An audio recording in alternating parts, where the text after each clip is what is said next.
In the realm of ancient Japan, where emperors sought wisdom from the wandering sages, Gudo emerged as the revered teacher of his time. But unlike the conventional scholars, he roamed the world as a solitary mendicant, guided not by the luxurious corridors of power, but by the humble paths of enlightenment. One rainy evening, as Gudo made his way to Edo, the heartbeat of culture and politics, he stumbled upon a quaint village named Takenaka. It was evening, and a heavy rain was falling. Gudo was thoroughly wet. His straw sandals were in pieces. At a farmhouse near the village, he noticed 4 or 5 pairs of sandals in the window and decided to buy some dry ones. The woman who offered him the sandals, seeing how wet he was, invited him in to remain for the night at her home. Gudo accepted, thanking her. He entered and recited a sutra before the family shrine. He then was introduced to the woman's mother and to her children. Observing that the entire family was depressed, Gudo asked what was wrong. "My husband," the housewife told him, "is a gambler and a drunkard. When he happens to win, he drinks and he becomes abusive. When he loses, he borrows money from others. Sometimes when he becomes thoroughly drunk, he does not come home at all. What can I do?" "I will help him," said Gudo.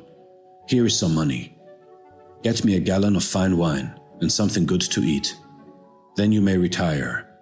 I will meditate before the shrine." When the man of the house returned about midnight, quite drunk, he screamed, "Hey wife, I am home. Have you something for me to eat?" "I have something for you," said Gudo. "I happened to get caught in the rain and your wife kindly asked me to remain here for the night.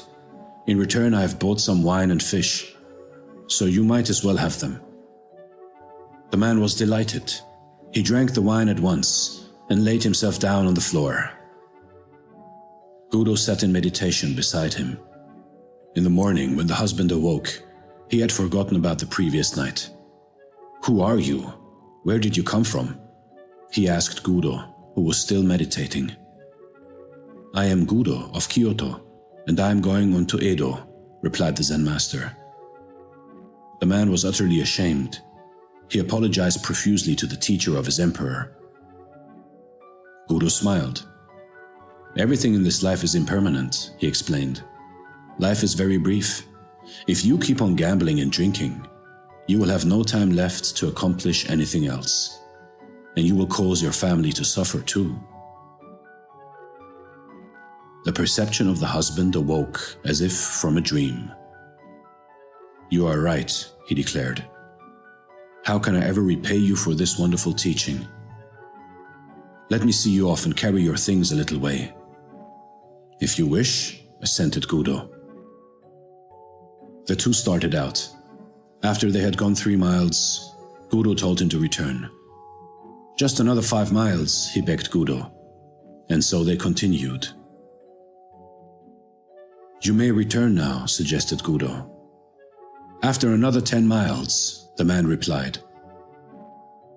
"Return now," said Gudo, when the 10 miles had been passed. "I am going to follow you all the rest of my life," declared the man. Modern Zen teachers in Japan spring from the lineage of a famous master who was the successor of Gudo.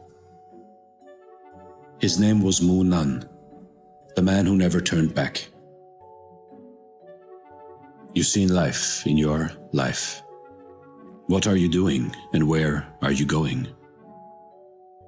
Realize the impermanence of life, and that your actions today will transform your future tomorrow. So break any destructive cycles in your life and realize that it is just a waste of time, like Mu Nan, the man who never returned back.